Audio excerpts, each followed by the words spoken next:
বরগুনার মেয়ে আয়শা জাহান রায়তাকে বিয়ে করেছেন সার্জিস আলম। রায়তা কোরআনের হাফেজা এবং সব সময় পর্দা করে চলেন। তিনি বরগুনা কলেজিয়েট মাধ্যমিক বিদ্যালয়ে লেখাপড়া করছেন। রায়তের এক ক্লাস ফ্রেন্ড, যদিও আমাদের সিনিয়র, তার বিয়ে হয়েছে আমাদের এক সমন্বয়কের সাথে।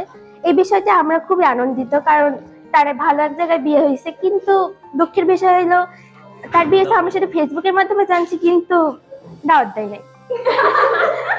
আমাদের বরগুনা গণদুলা ভাই সার্জিস আলম, উনি যদি বরগুনা আসেন তাহলে আমরা স্কুলে সবাই দলবল নিয়ে তার কাছে রিচ চাওয়ার এইটাই আশা। সার্জিস আলমের স্ত্রী ভীষণ মেধাবী ছাত্রী। তার বাড়ি বরগুনা সদর উপজেলার ২ নং গৌরীচন্না ইউনিয়নের লাকুরতলা গ্রামে। এক বোন ও 2 ভাইয়ের মধ্যে সার্জিস আলমের স্ত্রী আয়শা জাহান রায়তা মেঝো।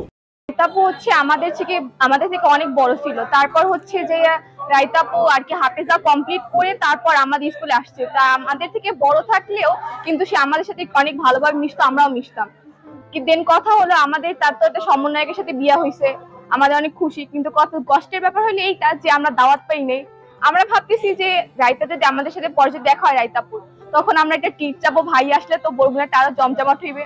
ইনশাল্লাহ তারা ভালো থাকুক, এটাই দোয়া করি। এটি শুধুমাত্র আপনারাই করতে পারবেন এবং আপনাদের কাজের মাধ্যমে করতে পারবেন। সার্জিস আলম 2 জুলাই 1998 সালে পঞ্চগড় জেলার আটোয়ারী উপজেলায় জন্মগ্রহণ করেন। তার বাবা আখতারুজ্জামান সাজু ও মা বাকিয়া বেগম। 2 ভাইয়ের মধ্যে সার্জিস আলম বড়। সার্জিস আলম ঢাকার বিএফ শাহীন কলেজ থেকে এইচএসসি এবং ঢাকা বিশ্ববিদ্যালয়ের প্রাণিবিদ্যা বিভাগ থেকে অনার্স ও মাস্টার্স সম্পন্ন করেছেন। তিনি ঢাকা বিশ্ববিদ্যালয়ের ডাকসু নির্বাচনে অমর 21 হল সংসদে প্যানেল থেকে সদস্য পদে জয়লাভ করেছিলেন। তাছাড়া নানা পর্যায়ে বিতর্ক প্রতিযোগিতায় বিতার্কিক হিসেবে প্রতিনিধিত্ব করেছেন।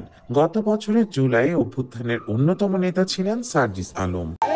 দয়া করে যখন আপনাদের সামনে দেশ আসবে, দেশের মানুষ আসবে, তখন সবকিছুর ঊর্ধ্বে আপনারা দেশ এবং দেশের মানুষকে প্রায়োরিটি দিবেন।